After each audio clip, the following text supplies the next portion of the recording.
onde está Andreas von Richthofen, o irmão de Suzanne von Richthofen.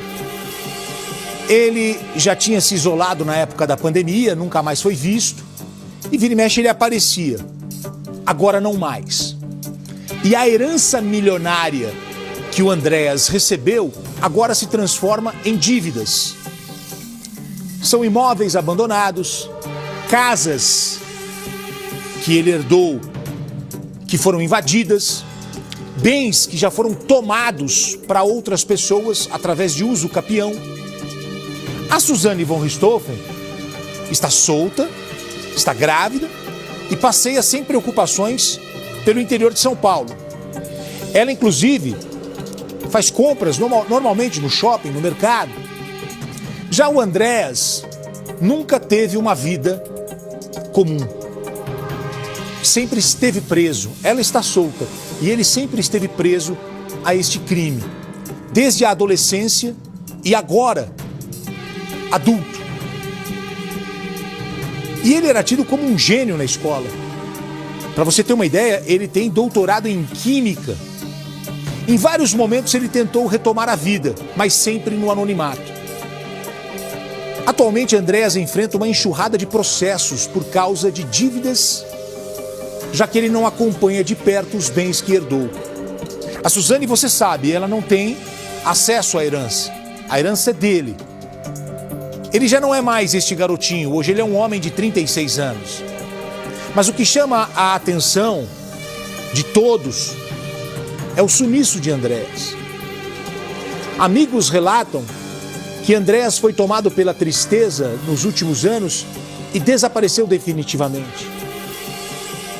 Depois que Suzanne passou a cumprir o restante da pena em liberdade, ele se isolou ainda mais.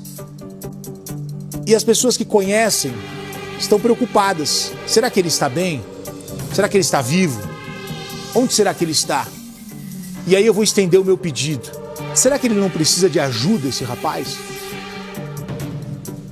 O Balanço Geral descobriu que ele herdou um sítio em São Roque, no interior de São Paulo, e nós fomos até lá. E eu pedi para o jornalista, para o Marcelo, que está acompanhando a gente nessa reportagem, se você encontrá-lo, mais do que a entrevista para mim é o menos importante. Eu gostaria que você perguntasse a ele se ele precisa de ajuda.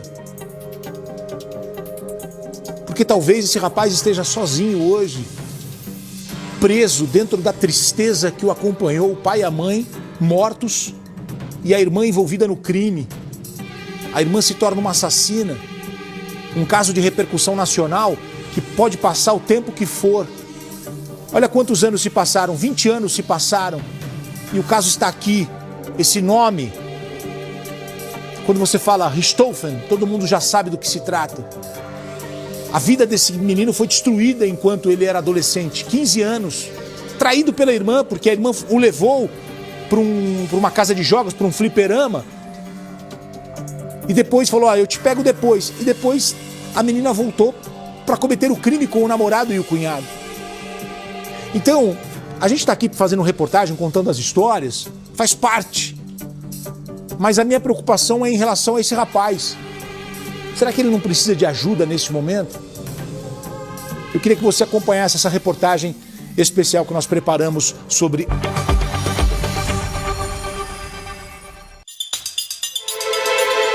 A história da jovem que matou os pais para ficar com uma herança milionária que não existe mais. Suzanne, presa e condenada. Agora cumpre pena no regime semiaberto. Está livre.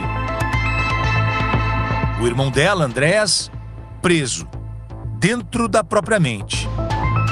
O Balanço Geral tenta localizar o herdeiro de uma fortuna de 10 milhões de reais, que teve a vida destruída pela irmã. Temos pistas. Vamos seguir alguns passos. A mansão dos assassinatos no bairro do Campo Belo já tem outros donos. Outros imóveis da família Richthofen foram invadidos. Na sentença de 2015, Suzanne von Richthofen foi excluída do testamento por indignidade. Todo o patrimônio ficou com o herdeiro remanescente, Andreas, o caçula da família. Mas Andreas von Richthofen ficou também com as sequelas do crime cometido pela irmã. Adquiriu vício em álcool e drogas e nunca mais foi o mesmo. Andreas saltou de um futuro promissor para o isolamento absoluto. Quando jovem, era prodígio e pulou da graduação em farmácia direto para o doutorado em Química na USP, a Universidade de São Paulo. Era considerado um dos grandes cientistas do país. Ele ia adiante, ele tinha o sonho de desenvolver drogas contra o Alzheimer, de lutar contra essa doença. Suzane parece não ter matado apenas os pais naquele 31 de outubro de 2002. O psicológico do irmão parece ter sido destruído ali também. Nos primeiros meses de 2017, 3 casas foram invadidas na rua Engenheiro Alonso de Azevedo, na zona sul de São Paulo. Vizinhos até criaram grupos de alerta para movimentações suspeitas no bairro. Câmeras flagraram um jovem agitado correndo na rua. Desorientado, ele invade uma casa e fica lá dentro até o dia amanhecer. Algumas horas depois, o rapaz é detido pela polícia militar. Isso existe, ocorre há centenas nessa cidade que nos enlouquece, de 10 milhões de pessoas. E nós não ficamos sabendo. O que ninguém sabia é que o jovem de roupas rasgadas, semblante abatido, olhos vidrados e muito debilitado, era Andreas von Richthofen, irmão de Suzane.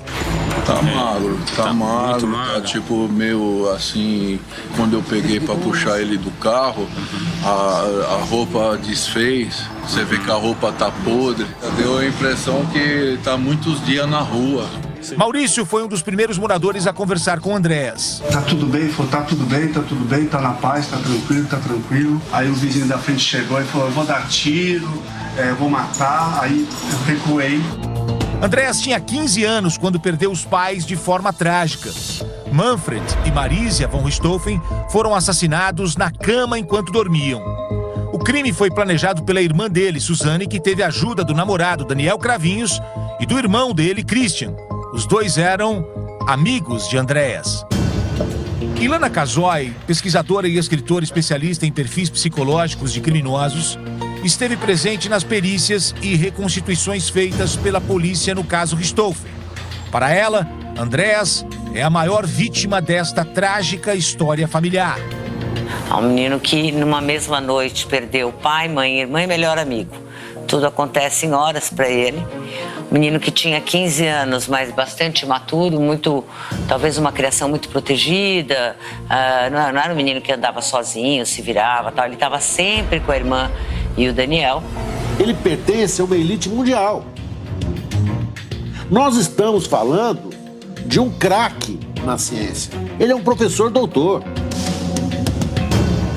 Ele é um químico dos melhores que existem no planeta. Para Ilana, o sobrenome se tornou um fardo para Andreas, muito difícil de carregar. Ele tem o direito à vida privada, ele tem o direito de não contar para nós se ele estava triste, contente, bêbado.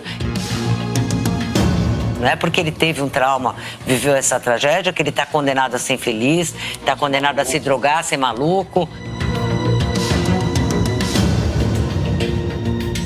Segundo este psiquiatra, Andreas pode ter sofrido um surto psicótico. As drogas têm diferentes potências, têm diferentes mecanismos de ação no sistema nervoso central, e aí cada uma delas vai poder desencadear um surto psicótico, uma manifestação psicótica, dependendo da dose para aquela pessoa. Depois de receber atendimento no hospital de Campo Limpo, o jovem foi internado nesta clínica que trata pessoas com distúrbios mentais e dependência química. A lista de bens herdados por Andreas depois de enfrentar uma batalha judicial com a irmã incluía carros, terrenos, imóveis e dinheiro em contas correntes e aplicações. Agora o herdeiro acumula 24 ações na Justiça de São Paulo por dívidas de IPTU e condomínios atrasados. A cobrança de IPTU pode sim acarretar a perda do imóvel, uma vez que se for penhorado, aí a prefeitura pede avaliação e é levado a leilão pelo juiz da execução fiscal. 2 das 6 casas herdadas por Andréas chegaram a ser invadidas por falsos sem-teto. Pessoas que entram nas casas sem arrombar portas e portões, reformam o local e passam a morar de graça até o proprietário reivindicar o imóvel. É o chamado uso capião. Se essas pessoas invadiram, né, e ele conseguir obter, né, junto à justiça, né, a reintegração de posse, essas pessoas, os invasores, não conseguirão obter o uso capião. Andréas vive recluso desde o início da pandemia da Covid-19, em uma propriedade rural isolada e de difícil acesso.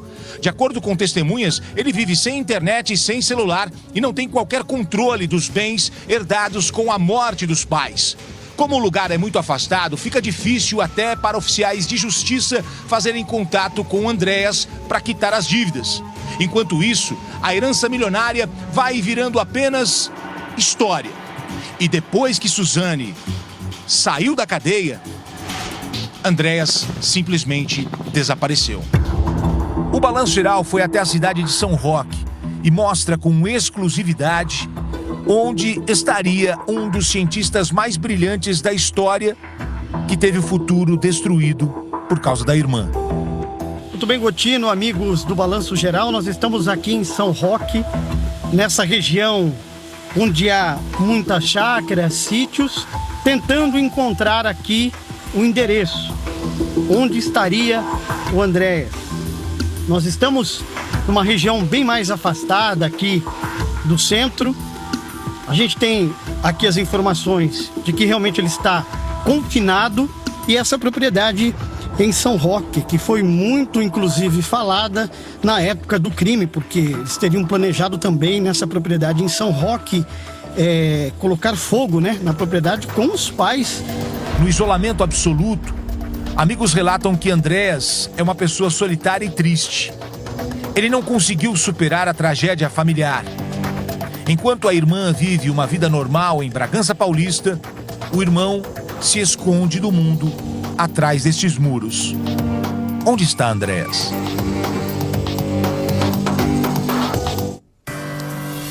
O Andréas é a vítima viva deste caso. As vítimas que foram assassinadas, os pais, o Manfred e a Marisa, foram mortos pela filha, pelo namorado da filha e pelo irmão do namorado da filha. E esse rapaz, a gente não sabe como ele está, se ele está bem. O jornalista Ulisses Campbell fez essa reportagem, trouxe essa reportagem hoje, que ganhou o Brasil, e a gente foi atrás do assunto, fazendo o levantamento. E eu queria falar uma coisa para vocês, do fundo do meu coração. Lombardi, você me conhece, você sabe que aqui para mim é um local sagrado, eu não brinco com isso daqui, não minto.